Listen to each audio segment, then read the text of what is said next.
You're listening to the We Are Libertarians Podcast Network. Find all of our shows at wearelibertarians.com. You're listening to the We Are Libertarians Network. Learn more at wearelibertarians.com.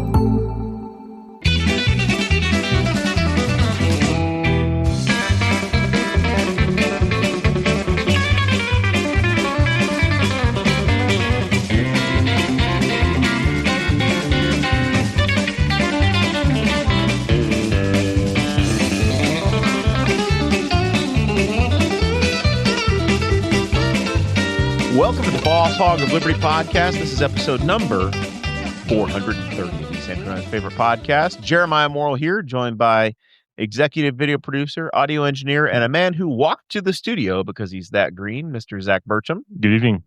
Mr. Bones, you did not walk to the studio. No. You've, as usual, you've driven 300 miles today. No. I was at the mall. I only did like 29 miles. You drove 29 miles and you walked the rest. Yeah. Glad you're here. I'm glad to be here. So our plan today, we're back on a Thursday, by the way. We were here Monday last week.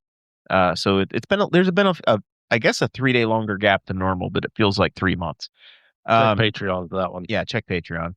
We're going to talk about the campground that is not going to happen out by Summit Lake. I've got a surprise honeybee story for you guys that the county commissioners had to adjudicate.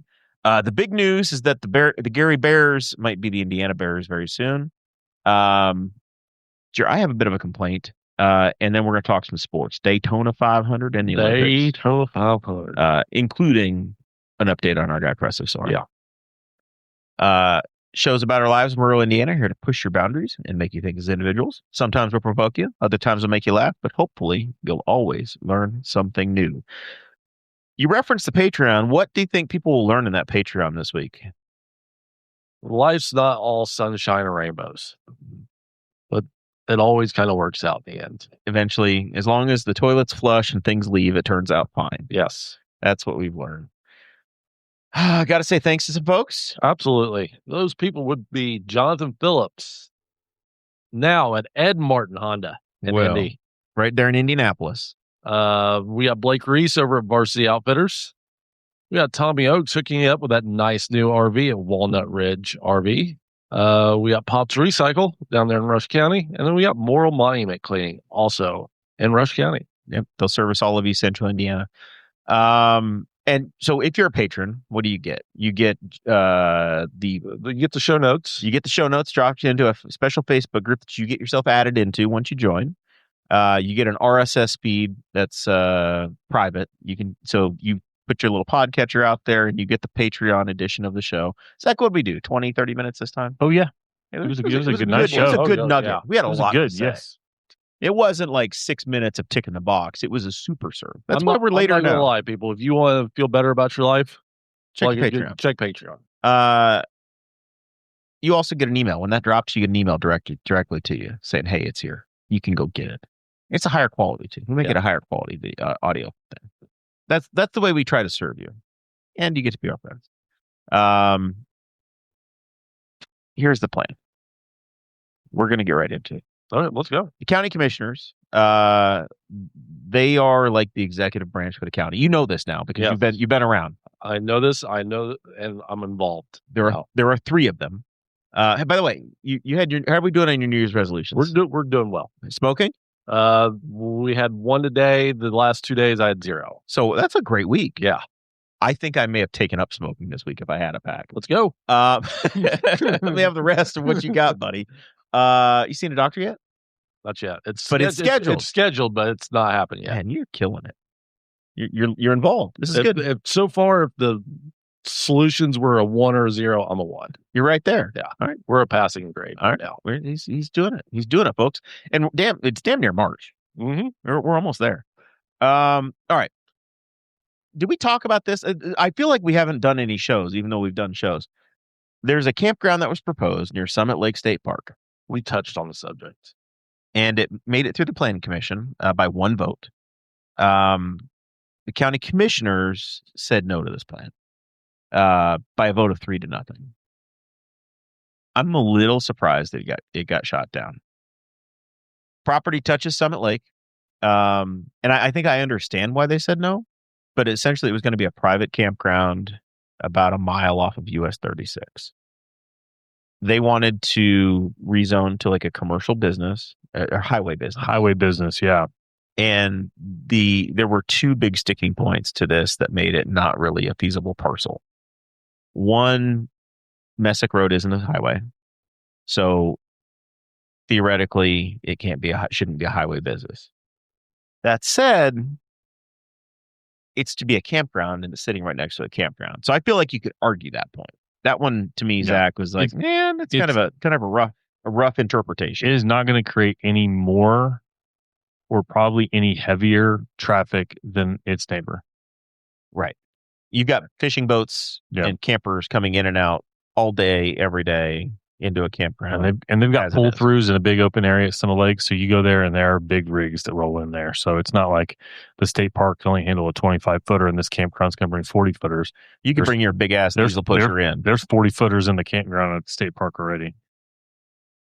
The trick of it that they didn't solve, in my view, is that they had to do something. The whole night's been about black tanks, Zach. If you check Patreon, they didn't have a good solution for what to do with the black sewage and the gray sewage coming out of the campers. So their plan was to have doodahs come in and pump out like multiple times a week. So they would come in with their truck and then have to pump out all of the tanks, like out of a common holding tank. Which is not. If I'm camping there, I don't know that I want it. It'd be like you and me being at the track, right? Where you watch the service sanitation people come in and out every single day, pumping stuff out. Then the thing, I guess, with campgrounds, and there's good and bad with campgrounds, is that it depends on how they would operate. And if they would manage to stay, and this would be the thing, is if they would actually manage to do this or not, is that they want to be, at least ideally, the way I think they presented it, they just want to be an extension of the campground. Campground's full. We're going to provide spaces for people that can't get into the campground. And so there will be a transient, weekenders heavy campground. What tends to happen with campgrounds around here is I don't know if we have one that's actually completely like that. They turn into partial seasonals.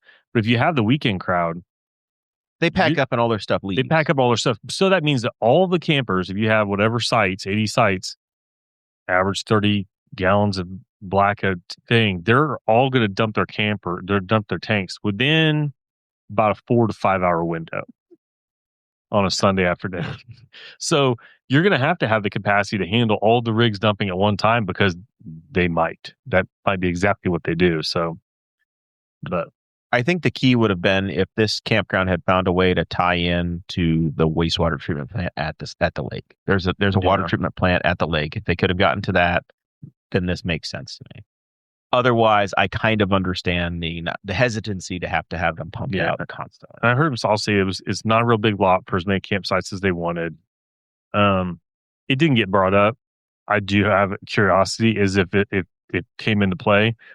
I don't think the state park's been super stoked with them as a neighbor, because if I recall, this is the guy that sells the illegal firewood, isn't it? What's illegal, Zach? What he wasn't define illegal to me. He wasn't selling firewood that met state park standards for being brought into a state park. Not necessarily debarked, not kiln dried or whatever. And so I've heard that that person had been addressed multiple times. But no, honestly, do I care that he was selling firewood? No, because his property is adjacent to the park, which means it's not like you're bringing bugs in from it's outside. The same as cutting a tree down in the park and taking it over and burning it.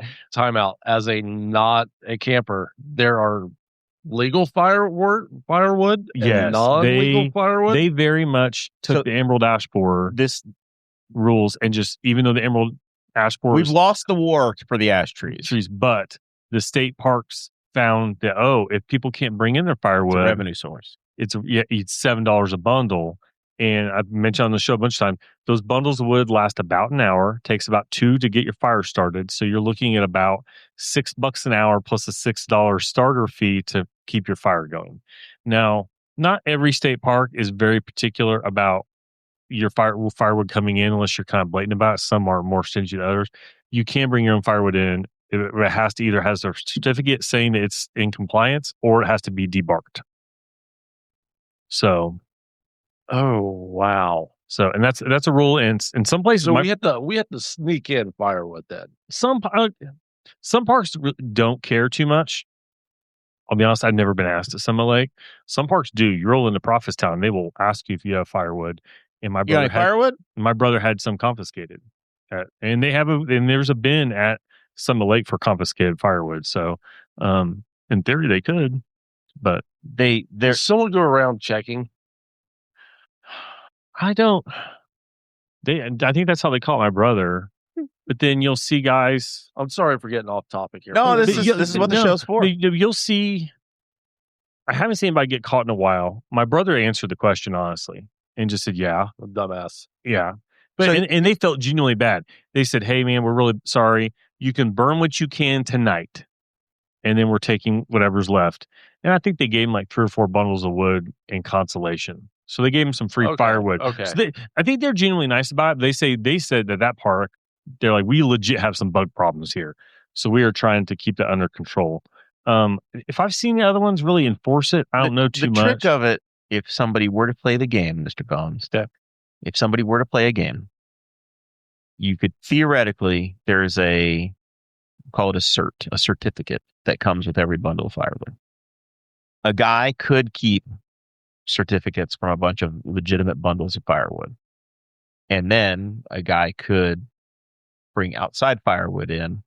And it's not like there's a lot number on the firewood. It's firewood. And you keep the bags, just throw them in the bags with the certificates wherever. Yeah. So I don't think I've seen them enforce it too much. It could be done if somebody really played the game. Wow. You can also bring in all the firewood you want that has no bark on it. That's fine. So if you debark it, or you get really old nasty crap where the bark has fallen off, then that works too. Okay. But it's the bark is the deal. I mean, they make money, and you gotta peel it. And ironically, This is starting to sound a whole lot like California. well, there was a basis for it initially, but they like said they just got. And what's crazy is all the firewood, almost all the firewood comes from one source. I don't know how big the source is, Park County Firewood, and the price can vary by like $1.52 from park to park. Like it can be $5.50, $6 or whatever at some parks, and the next park you go to, it's like $8. So here's the thing: you will see old guys though roll in, and their bed's full of wood, and I don't see anybody saying anything to them. So I think it's park to park, and maybe I have a hunch, if you're being a pain in the butt and you're being annoying, and they want to come around your parade, and you got a bed full of wood, that's where they get you. Yeah. It's like taxes for the bootleggers. It's like, we know what you're doing. We're not going to do anything about it, but you've given me we can an shut your opportunity. fire down real quick, or you'll have to pay us $90 to replace your firewood. Go to bed, old man. Yeah. You're a pain in the butt. Back. So these are the kinds of things you get as county commissioners. These are the responsibilities you have, right? It's not all just wind farms and solar panels. It's this stuff too. And I talking to some folks, I think that maybe there was a little bit of fatigue for the commissioners after having just come off the data center. I feel like this timing was a piss poor draw for them. Yeah, because people are really wound up about not in my backyard right now. So a lot of neighbors complained. The first I'd heard of this to be done. Yeah, the first I'd heard of this was in like the week or two before the data center zoning vote was coming up. So it was like, yeah, I would have waited just a little longer to like. It was rough timing on this being like, oh, right now is when you're going to go before these commissioners who just dealt with a really rough one. They don't necessarily want another one back. I would be curious to see if you had drawings of what it was going to look like and how it was going to be landscaped and stuff, because there is as I understand it, they had to go through, and to get to that point, they needed this rezoning to happen so that then they could go, because of the size of it, they had to go to the state and go through the drawing process. So this step had to happen before they could move on to the subsequent steps. And because it's done now, then they're pretty well SOL, at least for this parcel. Now, running for county commissioner, all kinds of things that they have to come up. The same meeting, they spent more than half the meeting talking about honeybees. Okay. So there are 2 neighbors. And I'm going to give you the Clip Notes version because I want you to tell me how you come down on this. Because I think this is going to have to come up during the county commissioner interviews. there are two neighbors. One guy's got 15 acres. One guy's got 10 acres. 10-acre guy owns a swimming pool, and he's been there since 1996. 15-acre guy has been there about 5 years, so 2020-ish. And he is a honeybee keeper, so a hobbyist. Got a good number of hives, like more than 10. Pool guy in the last couple of years has had these honeybees start coming to his swimming pool to drink, because apparently honeybees like chlorinated water as a water source, so they come flying over there and they'll drink out of it. They also have swarmed a number of times. So when bees are like getting ready to move on to another nest, or they've grown and they naturally reproduce, they'll swarm. So a number of times they've swarmed and they've landed in this guy's pool, in this guy's trees as well. The bees don't necessarily respect property lines. No. And they'll travel for miles. If they have someplace they want to go, they'll go 2 miles down the road. So whether or not they're the ones from next door or not, who knows, whatever. But they'll travel. So they hear from the complainant, and they heard from both neighbors. It's turned civil a couple of times because I'm sure they would get stung occasionally by these bees in their as they're swimming. Right, you're swimming, you're having a party. So people got stung. They swarmed into this guy's trees, and then you want to guess what happened, Zach? No, what happened? Killed all of the bees that swarmed. Oh, Raid sprayed and eviscerated a colony of them. Oof. Which then got the police department called, and they said, this is a civil matter. It's not a criminal matter. But you can't go onto the guy's property to kill anything. Yeah, so you can't cross. So when the guy cleared the colony out, it was on his property. They were on his, so the guy doesn't want them. So it was on the pool guy's property. Yeah, pool guy property. It was on the pool guy's property when he raided them and committed bug genocide. If that's the case, it's not ideal, but I kind of get the guy's point. Sounds like maybe B guy has more hives than he can handle. Yeah, or that his geographical area can handle. A number of local honeybee people, because they're coming in, and the pool guy is saying, hey, we need to have a honeybee ordinance of some sort to control this. A lot of hobbyists came in and said, the guy doesn't have too many hives. It is what it is, kind of a deal. And the state says that you can't prohibit beekeeping. In general, you can't prohibit it. Is this like an ecological thing too? You have to comply with the Apiary Inspectors Association of America. Whatever the hell that is. But you're not allowed to actually say that you can't have them. Let's put that on number 3 of the things I've learned tonight. I mean, bees are a big thing, and there's probably a pretty big bee lobby. Yeah. Because we need bees to exist, right? Yeah, because if bees are eliminated, then that's the beginning of the end. Check bee movie for that. Because, then the plants die, then the critters eat the plants to die, and then the critters, it starts the end of the... So, pool guy says that he's had problems about the last 2 years, can barely work in his garden, can't go to his flower beds, they're afraid, grandkids might get stung, yada, yada, yada, yada. I think these might have swarmed right at the fence line, right at the property line. So theoretically, the guy may or may not have come across the line to end up send a little fog across the line to finish them off. So where do you guys come down on this? I don't know. This is such an interesting thing that I don't think that when somebody's running for county commissioner, you think you're going to be they think they're going to get into this. Yeah. But this is the crap they get, and I think it's a fascinating story going into this election cycle, because we now have 2 people running as Republicans for commissioner. This is a real issue. Next thing you know, you're Judge Joe Brown. Yeah, you're Judge Judy. Sitting here being the bee police. I think this is a civil matter, and this probably needs to go through the court, and I don't think this is a government issue. But regulation of honeybees would be. That's what I'm saying. I don't think honeybees need to be regulated. So no ordinance. No, Mr. Bones says no ordinance. I think at some level, this bee organization that they testify or whatever should be helping this guy find a way to control them around his property so that they are not prohibiting the use of his property. Like if this, luckily his son doesn't like his kid had this problem or a grandkid has this problem. What if he has a kid or a grandkid with a bee allergy now? And then literally that kid, like this is one of those things where this is causing, I could see at times, a significant reduction in his own use of his own Your property. quiet enjoyment of your property. Yeah. He's got a pool. He should be allowed to have the pool. I would think that if I were, and I have a friend I should ask him about, I'll ask about this at some point, who has a hive of bees that come, like, and I think in the wintertime somebody comes and like takes them, or I think they just live there, but he has somebody that comes. They stay in there. They'll stay in all winter. He has somebody that like tends to them, but he's got a hive.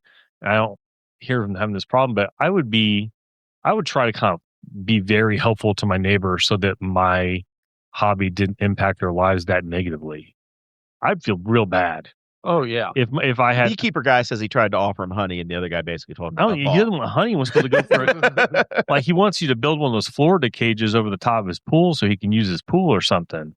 But then once again, honeybees are naturally occurring anyway. I mean, theoretically, they might not be his bees. Yeah, it's true, but like, they're not tagged. But there bees could come from anywhere. Yeah, in theory. But if the guy's got like a dozen hives or whatever, that's a lot of dang bees.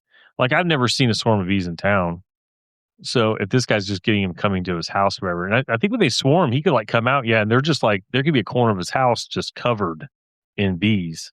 So yeah, I would hope that somebody would try and find a way to help this guy. Like, hey, we're really sorry. These are also very important to the area. Your garden looks like as nice as it does because these bees are running around here pollinating.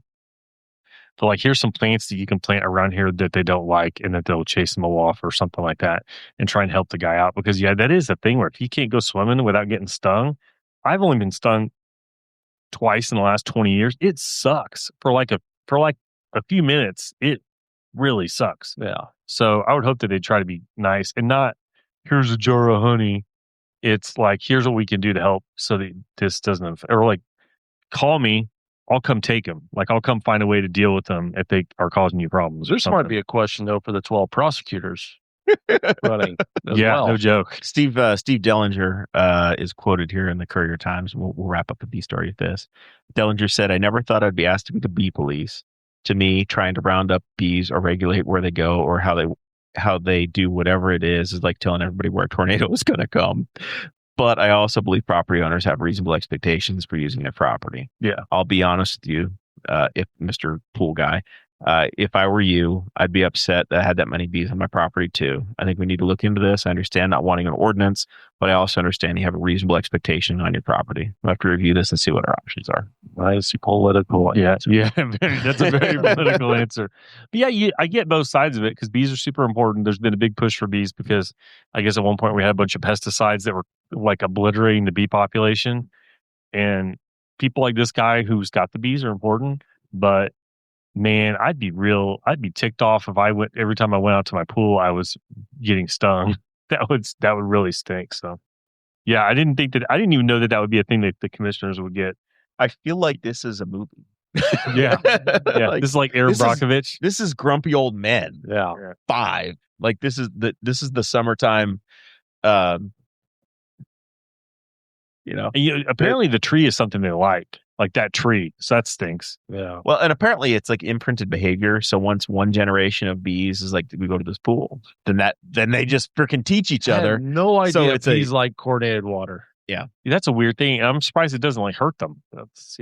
I was waiting for the complaint to be that they were drinking out of this guy's pool and your pool's killing my bees. And the bee guys are, you're killing my bees with your pool. And that's where I really thought this was going. Like, yeah, he's gonna pay him to convert to salt water or something, but that's hilarious. See, maybe bees don't like salt water.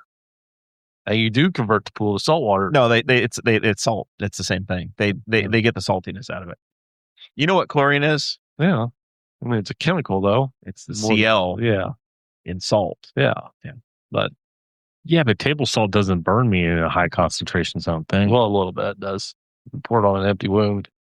Yeah, that burns. Yeah, but if you put chlorine on your skin, it might create the empty wound. Grandpa told me to do that one time with poison ivy. That was a bad idea. If you're in a pool and it's burning you that bad, I know, but I mean, like the pool keeper has done. The actual chemical, man. I've been in some pools that are pretty dang close though. When I was a kid, if you opened your eyes, they were foggy for the next day and a half. Those are the pools that you knew you could pee in. Zach, how's the weather looking out there? Are we okay? It sounds Are we going to delightful. get knocked down? Sounds delightful. I think we're just going to get clipped. I think most of it was going east of us or west of us. There's a pretty good cell that's moved into Henry County. Yeah. Take cover and don't watch us. Let me get a weather second advice, here, because if folks. I open up the Weather Channel app, I'm going to get hit with 9 ads before it shows me anything I want. Turn on BAM. Oh God, yeah. Go to Indiana Weather Online. BAM will tell me to go to the basement. You're already dead. The Chicago Bears have selected Hammond, Indiana, as their new target. Mr. Bones, Abdul Hakim Shabazz put a story out about 3:00 in the morning that I saw when I was suffering from insomnia over the night. His story went so fast it crashed his website by 8:30 this morning. You couldn't get to indypolitics.org. Our boy Chase Payton predicted this Wolf Lake site in Hammond, just south of the Walmart. It passed out of the Ways and Means Committee 24-0 today. Everybody voted for it. 24-0. Including 2 of the guys that are going to be with us tomorrow night when I moderate the third house morning. JD Prescott and Corey Criswell both are in that 24. $1 billion in infrastructure funding is reported for the state of Indiana to go towards this project. Sounds like roads and services to the building. They're building a town. They're not necessarily paying for the building, but they're paying for all the crap that goes to it. So I'm sorry, guys, about your pothole outside your house. It's going to be there for a while now. Well, it's not your money, Mr. Bones. Porter County and Lake County are going to get the 1% food and beverage tax that Indianapolis got to pay for Lucas Oil Stadium. And they're saying that they would do a 5% hotel tax in Porter County or Lake County, maybe both of them. It's now 2.5%. So they're going to double the hotel tax. That's the tax everybody's happy to screw somebody on because it's never your people. Yeah. The hotel tax is, whatever. Unless you're having a wedding and you got family. Yeah, but screw them. Yeah, exactly. That's their problem. It's not your I'm problem. not paying it. Whatever. You're going to pay whatever it is. And the big one is the 12% admission tax on the state in the city of Hammond for stuff. So you buy a $1,000 ticket to a Bears game, you're going to pay $112 in taxes on every one of those $1,000 tickets. So just imagine looking at your StubHub app, and they're breaking down the cost of this ticket. You have all these StubHub fees, all these other fees. Now you have a 12% admission tax. Who's the awful one? Ticketmaster. Yeah, Ticketmaster. You won't even notice it because they'll have $450 other dollars worth of fees.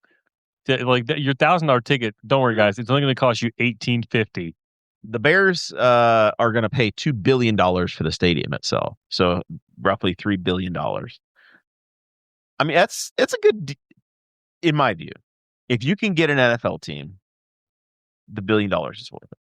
Especially if it's local revenue where it's going to be paid for by them. The state is essentially authorizing it and say, come on, bring it in. Do we believe that that's the deal that'll actually happen, or are they going to ask for $500 million from Indiana? I am not going to believe this deal is going to happen. And I don't believe the Bears are moving to Indiana until the Bears are actually playing in Indiana. Until the Mayflower trucks have moved. Yeah. They're under contract until 2033 in Chicago, so it's going to take a little while for this to happen. Illinois says they're still in the fight. They're not done. In fact, J.B. Pritzker has been negotiating. Apparently, the general manager of the Bears just does not like the Illinois people at this point. So they're having the negotiations, but they are not getting along, and they're getting snippy with each other. When I was born, Zach, when you were born, not when you were born, Mr. Bones, because you're younger, Indiana had 0 football teams in the NFL. We are now looking at potentially having 2. 1 in 16 NFL teams that play in the state of Indiana. How many does New York State have, Mr. Bones? 1. Pennsylvania has 2. I think there's 8 states that have 2 teams, and they're kind of silly in which ones do. You'd be surprised. So let's go through it. Oh boy, Pennsylvania's got 2. Ohio Ohio has 2. Maryland has 2.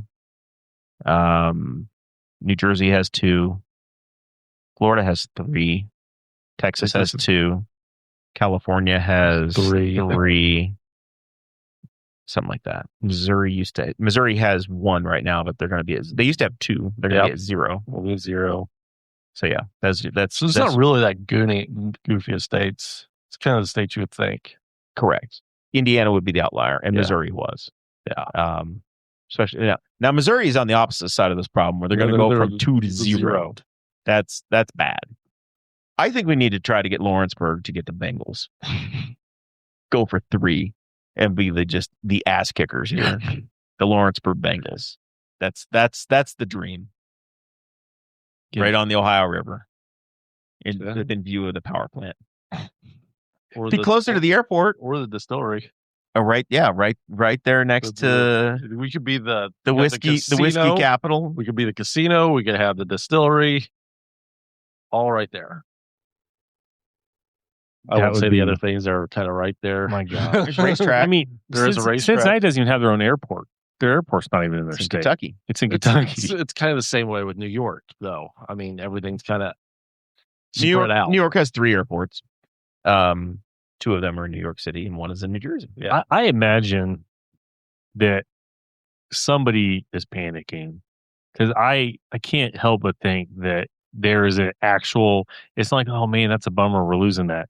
That Illinois is going to have to make budgetary adjustments based on losing, because there has to be a noticeable amount of money that a state makes for having an NFL team, just based on income taxes and that stuff. It's got to be like a number with commas in it every year that you're losing based on that. Illinois is trying to do what they call a mega projects bill, which would freeze the property taxes on the Arlington Heights site for the next 40 years. So why was the Arlington Heights site not available? Illinois is just not playing ball, basically. Illinois has been very difficult to work with. And I think ultimately Illinois has wanted the Bears to pay for the renovations of Soldier Field from 25 years ago. But according to the deal, though, they paid their part. The Bears paid their part. Yeah. Illinois did not. Had $500 million that they paid interest on, that they still have principal on, and they never paid for. Yeah. And now they're saying, well, before we build you another stadium, we want you to take care of this one for us because you're worth $6 or $8 billion. So you pay for it. I'm not going to defend too many NFL teams, but even if the team's worth $6 or $8 billion, you want them to pay $500 million. That's not like money to lose. It's not like asking Elon Musk to pay $500 million. Like they're going to pay $2 billion for the stadium. Yeah, and it'll make money for them. They want them to pay $500 million for something that they've already got their use out of. That's why you don't. Yeah, that's like trying to get somebody to pay for something they've already got. And you're like, oh wait, I'm already changing the price on this, but I already have it. You can't take it back because it's time. So I can kind of see if that's the linchpin that you're. And this point though, okay, is Illinois then going to lose another $500 million over the course of whatever, not having the team in their state? I bet they will. I mean, how much money do you think it would cost to update Soldier Field? Is this even a possibility? I don't think the Bears want to be there anymore. Here's the trick. Does the Bears not want to be there, or does the GM not want to be there? The Buffalo Bills got $1.4 billion in direct money from the state of New York to rebuild their stadium. They got $600 million from the state, $250 million from a county, and then I think $250 million from another local municipality as well. This deal for Indiana is so much better than that, where you're just paying for infrastructure. Better than the Colts deal, isn't it? Colts deal was, I think so. The Colts deal was not particularly great for. We kind of built in the stadium, taxpayers did, and they get all the revenue from it. I think the Bills or the Bears would end up owning the stadium. Like it's not going to be owned by, which is fine. Capital Board, but they're paying $2 billion for it.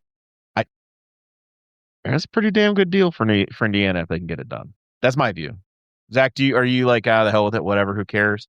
It just seems like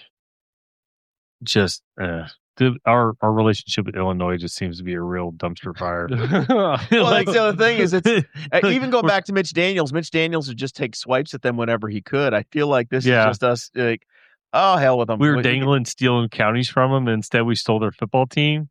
I would hope that in some regard, in a way that actually trickles down, that the whole state would benefit from it, and that not just that part of the state. Depending on what the state would get the income tax from the players and the things that happen in the stadium. Yeah, so it's just kind of comedic. I liked Gary Bears better than Hammond Bears, so whatever they're going to call themselves, Chicago still, but it is still the Chicago Metro. Yeah, this is basically the New York Jets and the New York Giants that play in the Meadowlands. They're the New York teams. It's still a part of the Chicagoland community. I'm amazed. It just happens that it's in Indiana. Yeah, I'm just amazed at Illinois. That would be different. Like the Colts were trying to play some games.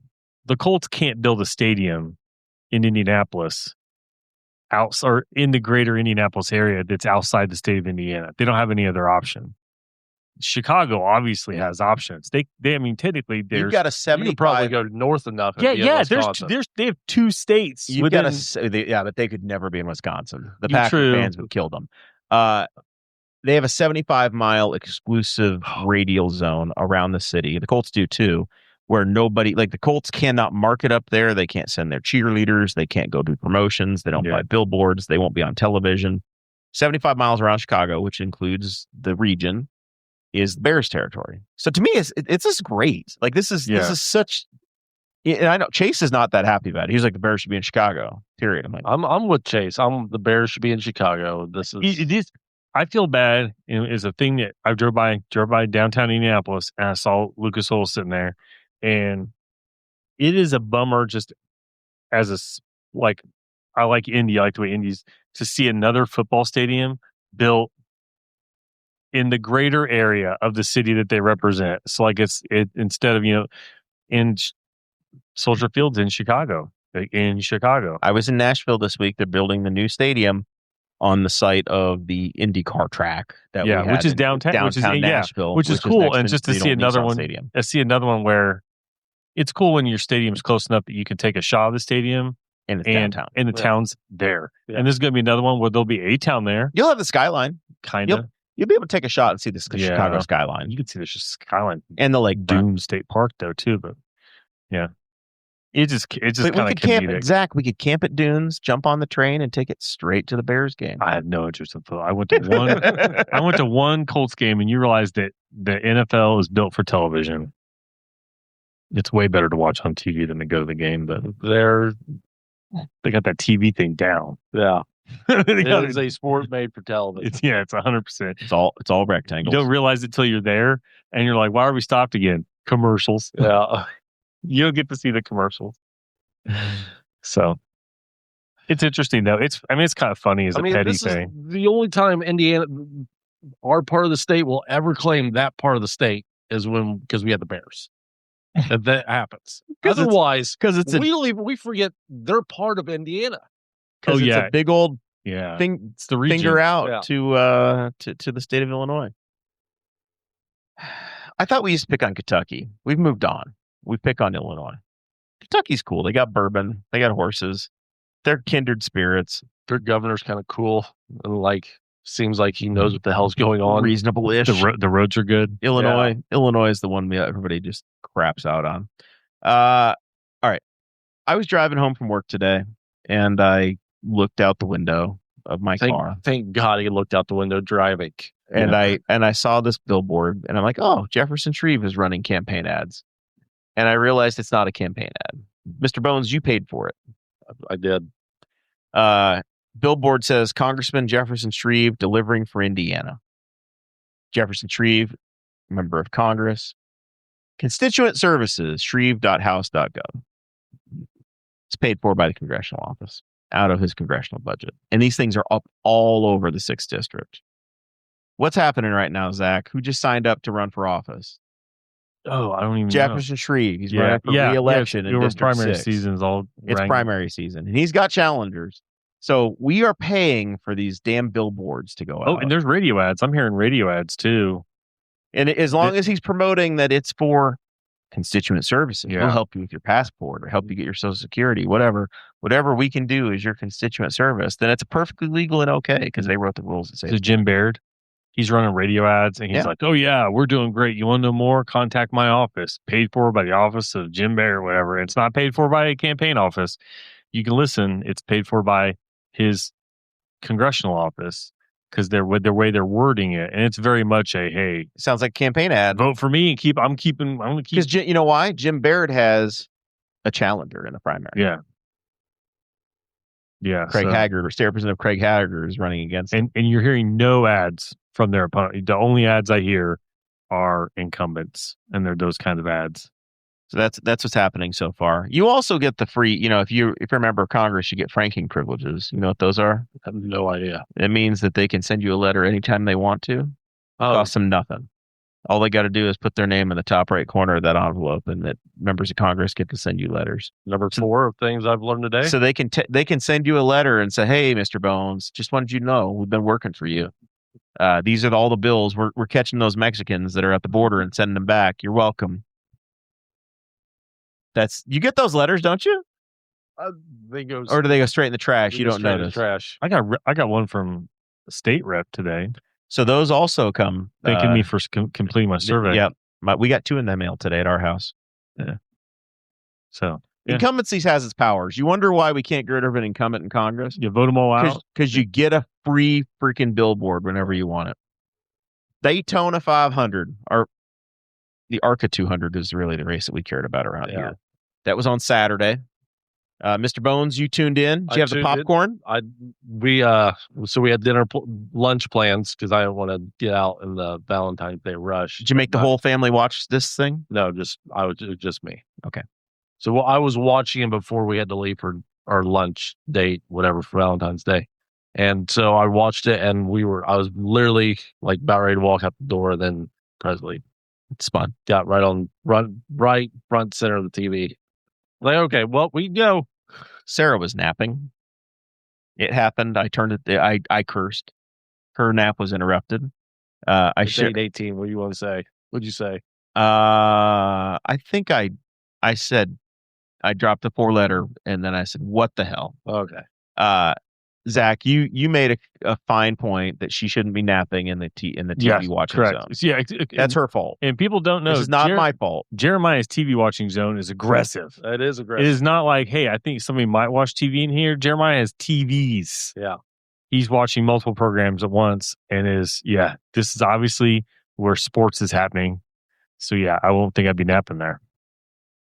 This is what happens when you nap in a living room. People live there. I also thought to myself, you know what I haven't done in a little while? Sports gambling. And it's always a happy thing to log in and go, oh, I got $100 and some in this account ready to go. So I do really well with racing. Like, obviously, Zach, I do. I got them covered.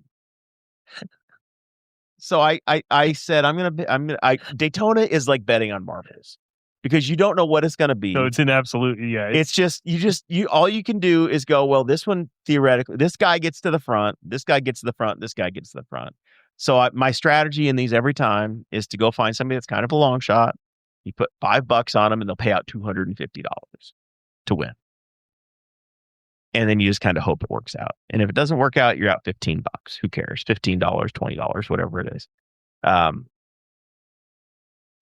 I got Josh Berry, the Wood Brothers car. I had Noah Gragson. These are the Fords usually are really good at getting to the front. And then one of my favorite ones to bet on always have been Michael McDowell. The guy always gets to the front. He won the Daytona 500 in a super underfunded team a couple years ago. So I'm like, we're gonna put a few bucks on Michael McDowell as well. Daytona 500 coming down to the end. McDowell stays out on old tires, and he's got like no tires left. Probably going to make it on fuel. He's got the field lapped, Zach, but everybody gets the wave around. So in the moment that he's getting the wave around, or that everybody's getting the wave around, they give you instant cash out offers. And I have a $3 bet that's going to pay out $250 if he wins the race. He's the only car on the lead lap, and there's 2 laps to go. So the system's like, oh shit, he's going to win. Let's make him an offer. But yeah, they don't know about the wave around. but they don't have that quite programmed in. Yeah. So it's like a $35 cash out on a $250 ticket that I've got less than $5 into. I'm like, click, take it. Wave round happens. They all blow by him immediately. Both sides. Finishes 21st. I was so happy. But I also panicked, and I'm like, if I do this cash out and he actually does win this race, I'm going to be, my day is ruined. Like, I'm furious. Check Patreon. I had never heard about like the we really don't want you to win this cash out thing until Willie Griswold from Bob and Tom. He bet preseason a couple years ago that the Pacers would win the NBA championship because he's like, I do it every year. And that was one that they were throwing him like real money, like $300-500 because it was going to be a big win if he got it. And he's like, I think he did. No, I think he wrote it. He took it. He's like, I got to ride. I'm in this for the long haul. He went to Game 7. Yeah, he went to Game 7. So he's like, I can't just bail on this. I can't bail on this. Yes, I know that was a thing. But yeah, if the guy's in the lead like that, even without the waiver round, I would tap out too because there's like a handful of drivers that could hold the lead. He hadn't led all day for a lap, and he ain't one of them. Absolutely not. Absolutely, we are not tapping. There's like a short list, and I don't even know if they're already in the sport now, really. But you have to be like a really smart veteran who's got some people behind him. Joey Logano was about the only one that could. Yeah, it'd have to be something like that. So, as usual, giant wreck fest. They wrecked all the cars 3 times. The last lap, they had a crash coming off of basically coming to the white flag. Crashed a bunch of cars, and then they got regathered up so they could crash a bunch more cars coming to the checkered. So they had a crash under a green white checker. Yes. See, that's the stupid. Yes, twice. So literally, like the second, third, fourth, fifth place cars are all crashing as the race finishes. Tyler Reddick won the thing. Giant mess. It was like betting on marbles. The fun thing is that Tyler Reddick is in the 2311 team. Which is the one that sued NASCAR and caused NASCAR aired all their dirty laundry, all of the dramas.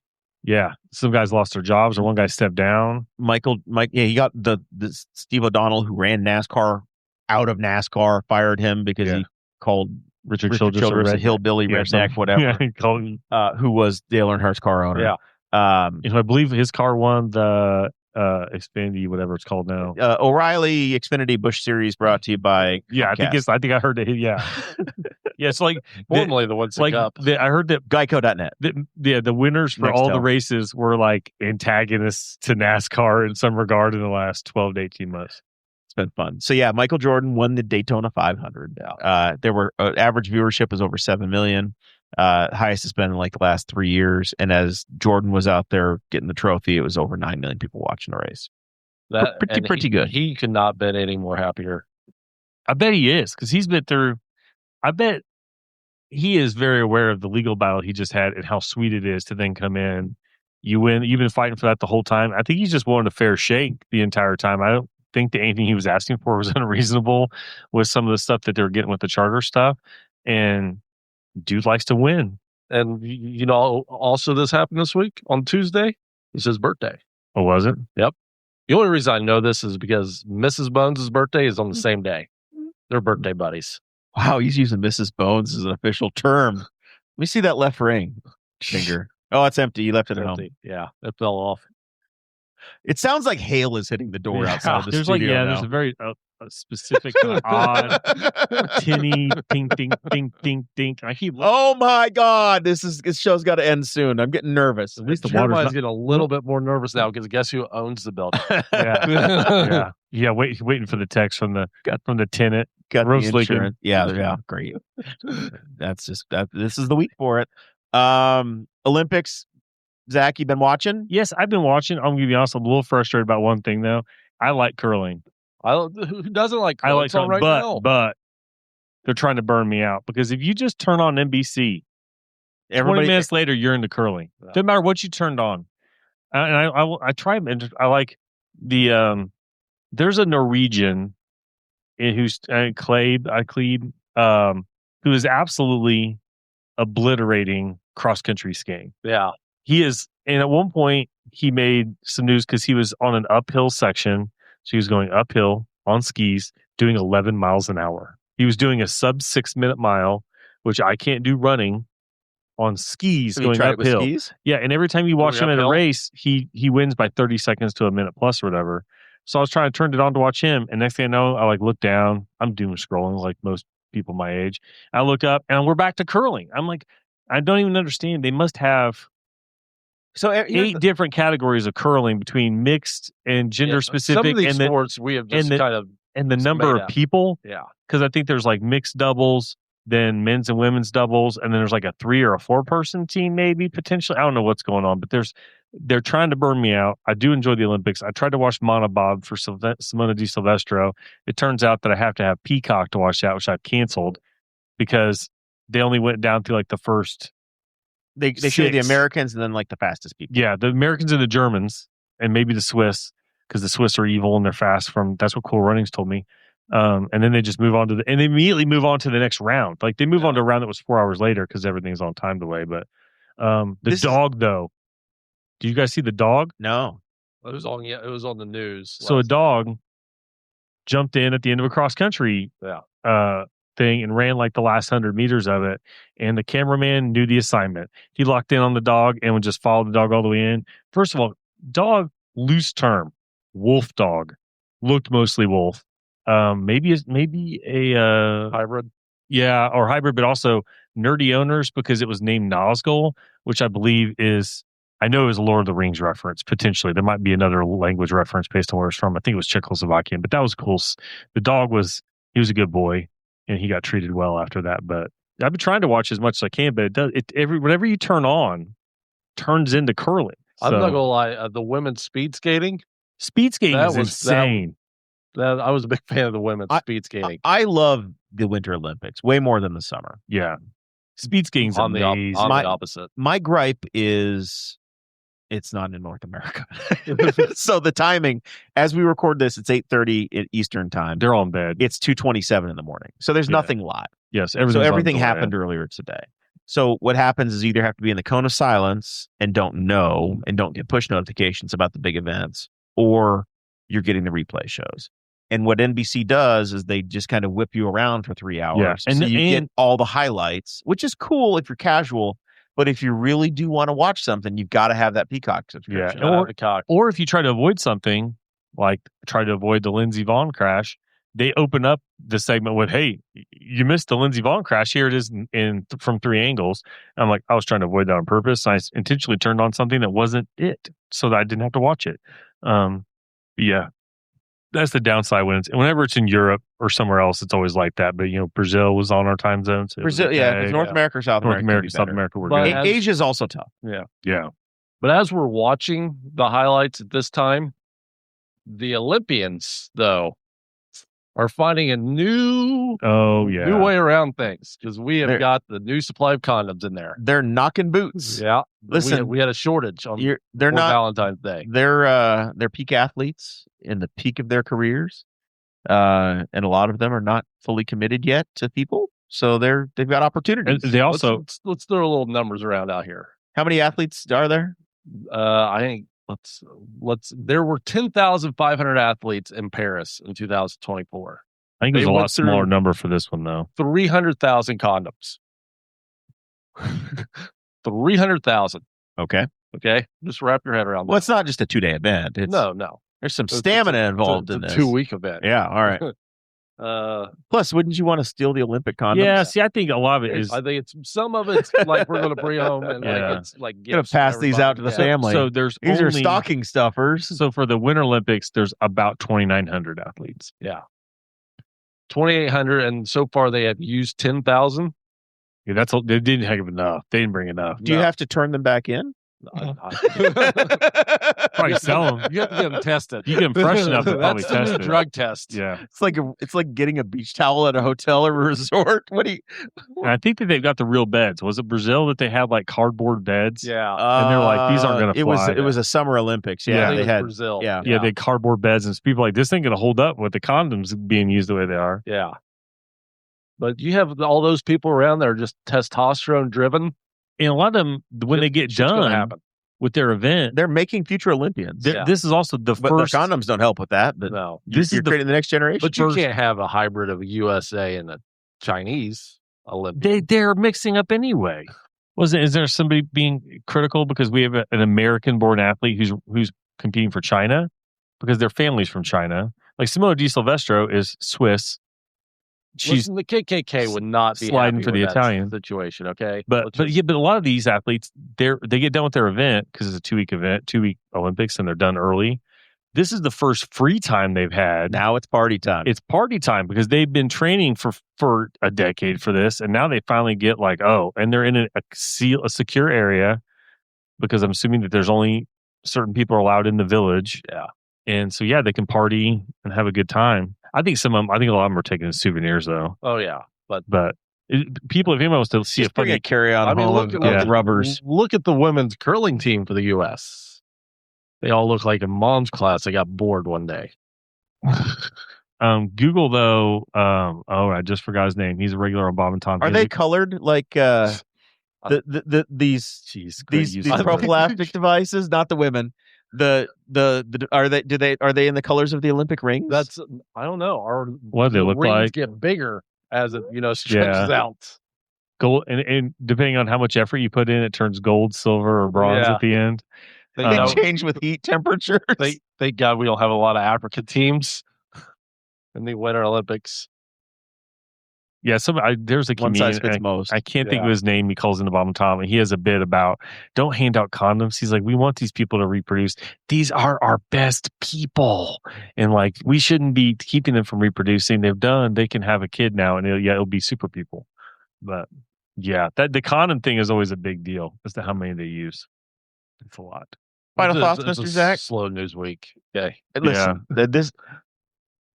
I am happy to be here with everybody, but the show preparation, we got a show on the air this week. Yeah. February is a month of miracles for having shows. Listen to Patreon. Mr. Zach, final thoughts? Yeah, we're joining the end of the storm is taking away our fall spring. We've had a fall spring the last couple of days. It's been kind of nice. This is the first time there's not been snow on the ground. Maybe this rain didn't have all of Oklahoma's topsoil in it. I missed somehow my car missed that. So if anybody didn't know Midwest, check local listings. And I did not know about it until I saw something that said, hey, did your car get a dirty rain? We got a rain fell yesterday or day before that had dust and smoke from the planes. My vehicle started in Nashville, Tennessee, and it got the same crap on it. Yeah, and that always amazes me. People think, I think some people like to act like weather doesn't really move things. But then I got home, I looked at my wife's car, I was like, oh yeah, her car looked like it was like she drove it down a dusty dirt road, not gravel, and then it got rained on. It's like, oh no, that was in the rain. Somehow my car dodged it where I was. I'm not sure how I avoided it, but I might have driven through it. But it's about to get colder again. I kind of miss the cold. It's been muggy and whatever. You shut your dirty mouth. Yeah, it's got humid. It's been humid the last couple of days. That's fine. And that cold snap we had, it wasn't humid. And I love give me low humidity. And I almost don't care about the temperature. Zach, if it was if I didn't have to do something Friday night, and it was going to be in the 40s, I would have gone camping this weekend.